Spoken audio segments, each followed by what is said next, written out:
Titanic Mystery is one weird adventure game. It's not the weirdest adventure game that we're going to see on the Famicom Disk System, but it is up there. How weird is it? Well, in this game about exploring the sunken wreck of the Titanic, the bad ending is you kill everyone on Earth. So this is a game that goes places. The title screen credits the game to Activision, which points to the game's origin, but it's a little bit confusing because Activision never published any version of this game. Titanic Mystery on the Famicom Disk System is based on a Commodore 64 adventure game called Titanic: The Recovery Mission. But when I say based, I mean it has many of the same gameplay systems, but the plotline and adventure game elements are completely different in Titanic Mystery. The only plot element that the two games have in common is raising the Titanic up from the bottom of the ocean. And I have to point out, that plot element was actually taken from the book and movie Raise the Titanic, a film that is best known for being the biggest flop in Hollywood history to that point, though it only held the title of biggest flop ever for about 6 months. The plot of the game is that in the distant future of 2023, an expedition is launched to bring the Titanic back from the ocean, and of course, to collect the many precious treasures that it contains. At the start of the game, you'll enter your name, though you're not a character in the game, and then choose one of 3 women that you'll control.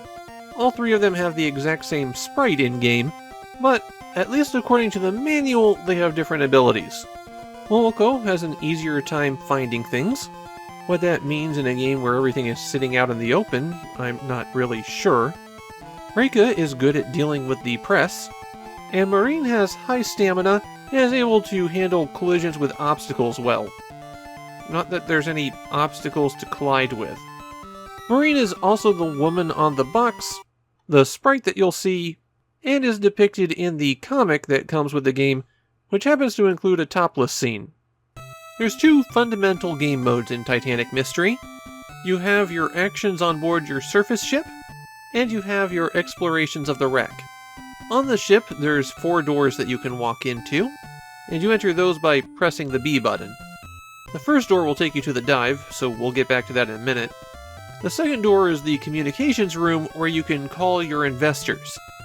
If you've brought back treasure from the Titanic, they might want you to sell it to them, and every day they'll give you some more money based on your performance. If you have 0 money at the end of the week, then the game is over. Though there is a significant bug with that.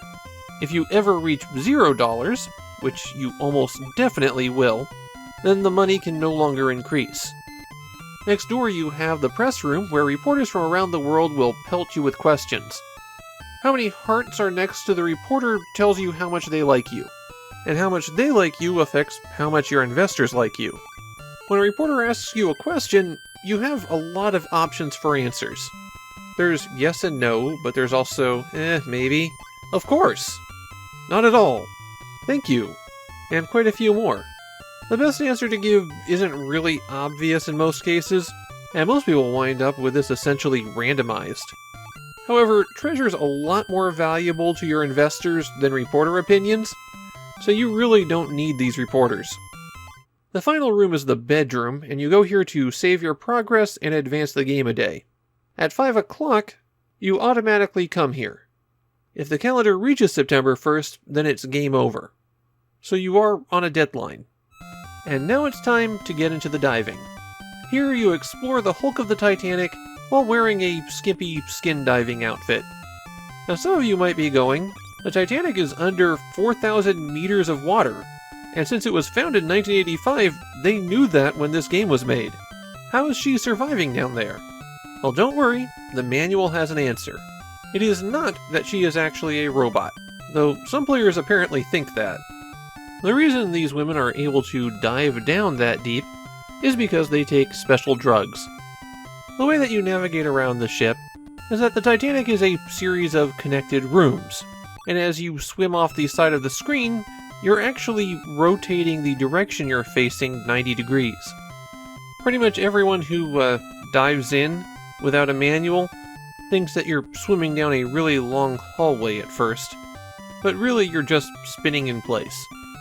If you're in a room where you can go up and down, then you move off the top and bottom of the screen to change between decks or go to the surface.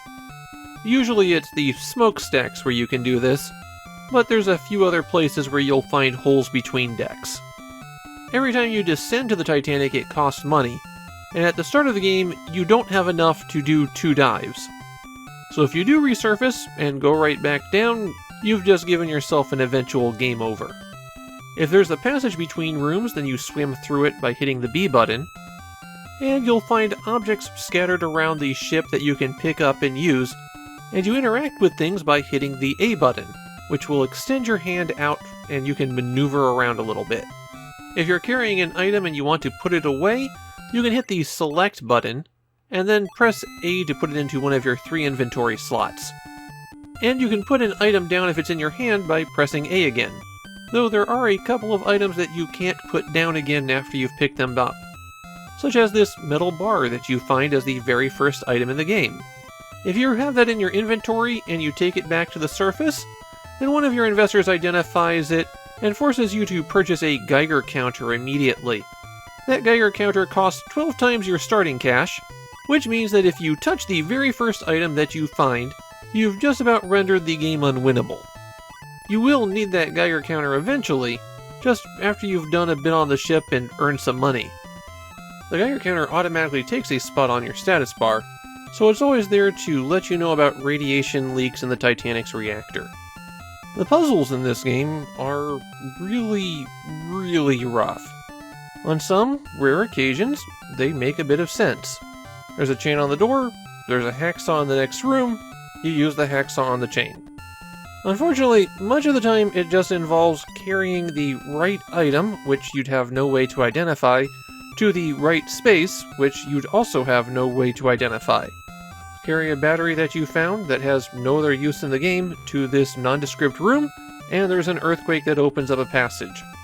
There are a lot of items on the Titanic, many of them obscured as yellow lumps until you interact with them, and you won't know which ones are useful, which ones to take back and sell, and which ones you should just leave behind without trying everything. Titanic Mystery was notoriously difficult for kids, not just because of the bugs that prevented you from making money, but because there were so many combinations of so many things, and very little of it made sense. Like when you have to start fighting ghosts on the Titanic, or when the xenomorphs from Aliens appear. I didn't get that far in the game while I was playing, unfortunately. There's a lot of stuff here that's just going to make you go, what am I even supposed to be doing? One thing that's easy to understand as you explore the ship is your oxygen meter. If that runs out, then you get a game over. You don't get to pick a different woman to continue your mission. So every trip down to the Titanic has a time limit, and you're going to have to find enough money to cover your costs before you get back. Though, don't overlook the option of just going to bed and getting money from your investors the next day. Assuming you've held a press conference on the previous day, of course. There's more problems with Titanic Mystery than what I've mentioned. If you're moving vertically when you reach the horizontal screen borders, then you just wrap infinitely. And one of the more strange things that people note is that little robot ball that's on the cover and is a direct copy of the mascot character from the Gundam franchise. It's not in the game at all. It's just in the art and in the manual. Another strange thing about the game is how it was promoted. Gakuen, the publisher, also published textbooks and educational material. So Titanic Mystery was heavily promoted in their educational magazines that were distributed to schools. Parents thought they were buying their kids an educational game, and they got this. In Japan, Titanic Mystery is a notorious game. One of the weirdest, hardest, most broken games on the Famicom Disk System. A game that scarred children enough that they were still talking about it decades later.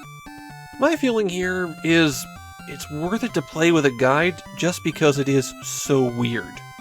You're not going to want to solve it on your own. It's not going to be a fun experience if you do that.